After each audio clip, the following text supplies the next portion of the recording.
My instructions to the federal agency has been, I want you to cut through red tape. I want you to cut through bureaucracy. There's no excuse for inaction. I instructed my team not to let red tape and bureaucracy get in the way of solving problems. We are not going to tolerate red tape. We're not going to tolerate bureaucracy. And I've instituted a 15-minute rule, essentially, on my team. You return everybody's phone calls in 15 minutes. Well, that was President Obama in the aftermath of Superstorm Sandy, promising expedited help for victims. But more than 2 months later, there are still many people living in homes without power and heat, and folks who are still homeless. But now, anger about delays in the Sandy relief package in Congress is being directed at the House Republicans because Speaker John Boehner delayed a vote on a $60 billion Sandy relief bill earlier this week. He's now rescheduled that vote. Part of it's going to happen Friday, and then another piece of it will happen next week. Joining me now to discuss it, Simon Rosenberg, president and founder of the New Democrat Network and a former campaign advisor for President Bill Clinton, and Mark Thiessen, a fellow at the American Enterprise Institute, a columnist for the Washington Post, and a former speechwriter for George W. Bush. Gentlemen, welcome back. Good to see you. It's good to be here. Happy New Year, Megan. So there is, Governor Chris Christy, a Republican, came out and said there is only one group to blame for the continued suffering of these innocent victims, the House majority and their Speaker, John Boehner.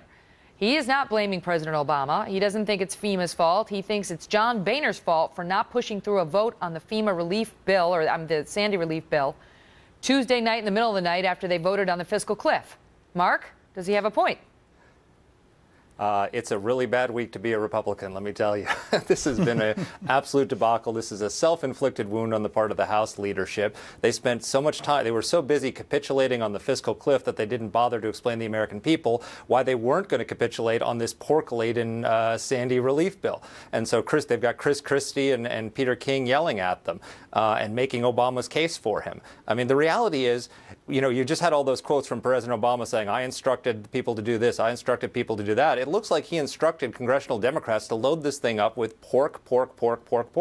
The bill, half of the money in this bill is for long-term mitigation efforts that have nothing to do with Sandy's victims. It's not for immediate relief of Sandy's victims. It's got money for fisheries in Alaska and Mississippi. It's got money for the roof of the Smithsonian. And so this bill is a monstrosity. And on top of that, it's, the estimates of the cost of Sandy are between $30 and $50 billion. This thing is at a minimum $10 billion and possibly double the actual cost of the storm. So Republicans should have had a better plan going forward in terms of explaining why they weren't doing this, have a scaled-back bill ready to go so they couldn't be blamed. But boy, this is a mess of their own making. What do you make of it, Simon? The Republicans, at least Darrell Issa came out, and he said this isn't Speaker Boehner's fault. It's the folks who stuffed all that pork in the bill, and he pointed to the New York senators Chuck Schumer and Kristen Gillibrand and said, if you haven't stuck all this extra stuff in there, it would have been an easy vote for us. I think that both chambers and both parties are going to have to get used to the other guys doing stuff that they don't like and working it through. It's got to be built into the mechanism of how Congress works. We've got to get beyond this idea that the House always blames the Senate always blames the House. For the next 2 years, the House and the Senate are going to pass things that are going to have to be reconciled. They're not. It's going to be very difficult for. I think it's unlikely that the Senate will ever produce something that the House can vote on without changing it. Yeah, but that's a little off point, because what I want to ask you is, this is Chris Christy, who's not even in the Congress, saying, I'm telling you, as a Republican, he says, as a Republican, I am blaming the Republicans. I am blaming the House Republicans. It's squarely on their shoulders. But it is squarely on their shoulders. And the reason why is that Speaker Boehner, what got a lot of the Republicans like Peter King and Chris Christy angry is that he promised to bring it up. What they were angry about was that he had promised to bring it up and to have it done before they left. He didn't keep his promise. It made a lot of Republicans, including House Republicans, very unhappy who are in the affected areas. And the point is that if the Republicans who don't like what's coming out of the Senate, and Mark and I talked about this last week, Megan, when we were on the show, is that this is what's going to happen again and again and again. And if what's going to happen is the House is going to bitch and moan that the Senate passed something that they didn't like instead of actually taking it on, going to reconciliation and fighting it out in the normal order that how Congress works, they've got to stop complaining and rolling up their sleeves and getting this work done on time. Is it that, or is it that, they saw some hypocrisy in senators like Schumer, who they say had loaded in some of the pork, then expressing outrage that they didn't give it the vote that he wanted.